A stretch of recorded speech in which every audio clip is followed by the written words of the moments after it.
Administration. Joining me tonight is White House Press Secretary Jay Carney. Jay, thanks for being here. Brett, glad to be with you. Congressman Ryan reacted to the president's speech today, as you heard a bit of that in Ed's piece, but he went on to say that the commander-in-chief is acting like campaigner-in-chief.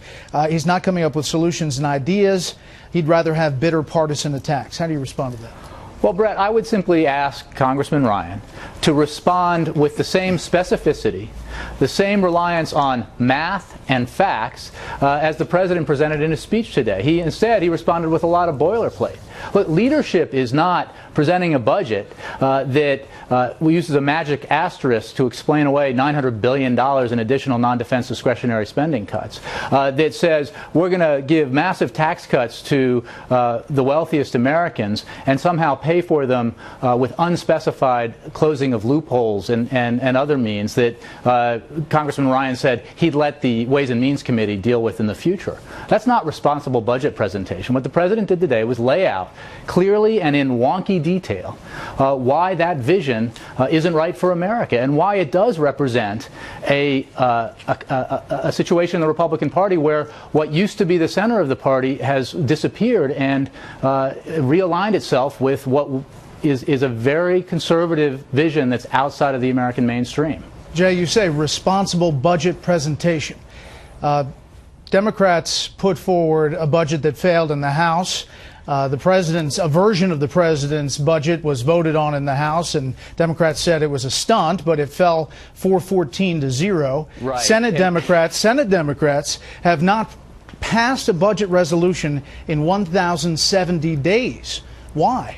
Come on, Brett. You can cite, and I know that you often do, the statistics that represent, gimmickry and stunts and voting What's like that. gimmickry about passing a budget in the Senate? Look, it is our preference that Congress work and the Senate effectively pass a budget. But so why doesn't the president call Harry Reid and say, why don't we get a budget on the table and vote on it? Brett, I know that's what you want to make this segment about. The president put forward and laid out his budget proposal, which has as its core a balanced approach, a balance that to this day Congressman Ryan rejects. There's a lot of citation on cable and elsewhere about the Simpson-Bowles Commission. Jay, listen, and how the question is about the Senate Democratic leadership, Jay. That Congressman Ryan and Harry two Reid other controls the Senate, Brett, and he has to have a 51 number to get a Senate budget resolution passed through.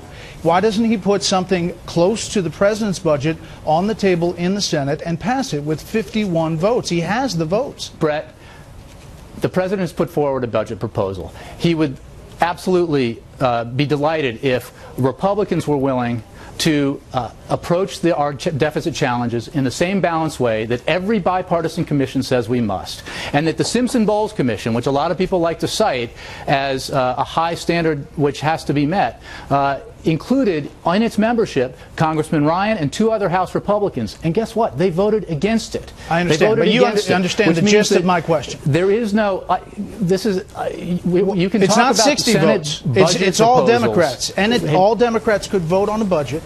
They could vote on it tomorrow.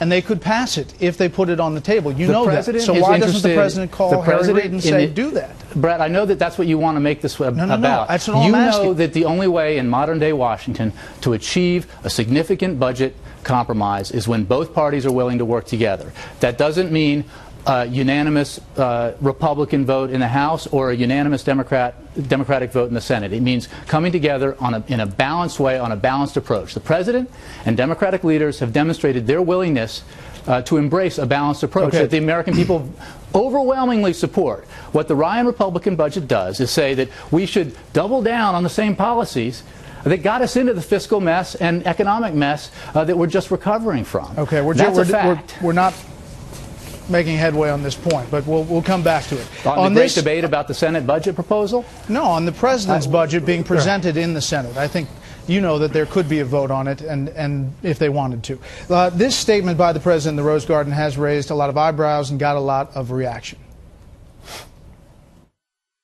I'm confident that the Supreme Court will not take what would be an unprecedented, extraordinary step of overturning a law that was passed by a strong majority of a democratically elected Congress. So did the president misspeak? No, he didn't. And as the president said today in answer to a question after his speech, he was referring very specifically to the fact that when it comes to an attempt to solve what is widely acknowledged as a national economic challenge, our healthcare system, that there should be due deference paid as a matter of precedent to our democratically elected officials and the bodies that passed the law in question here. He was not, and you know, what was missing, I think, in the piece that led off your broadcast was the fact that the attorney representing the government, in response to the question from the judge, answered yes. Of course we believe that the Supreme Court has, and the courts have as their duty and responsibility, the ability of striking down laws as unconstitutional. The president was talking about the precedent under the Commerce Clause here, represented by the legislatures, the duly elected legislatures' ability to address challenges to our national economy. And that is certainly what healthcare represents. And there is ample precedent, including very powerful opinions by very conservative judges on the appeals court, Judges Silberman and Sutton, that back up that position. Liberal columnist Ruth Marcus, who is a supporter of the individual mandate and the healthcare law, wrote this, quote, "The president went too far in that remark.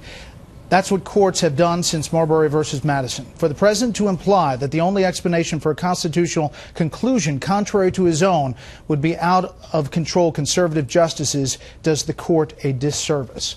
Well, I would just say that Ruth misunderstands what the president was saying, and the president made clear today that he was referring not in a blanket way to what the courts how the courts should approach something like this, but to the precedent that exists under the Commerce Clause and the rulings prior to this one in terms of deference to the duly elected legislature and their attempts to deal with a national economic challenge like our healthcare system. Okay, so, and quickly, the DOJ will respond to this order by Thursday for the three.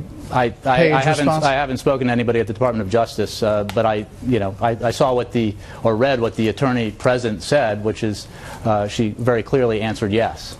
Jay, this conversation will certainly continue. We thank you for your time.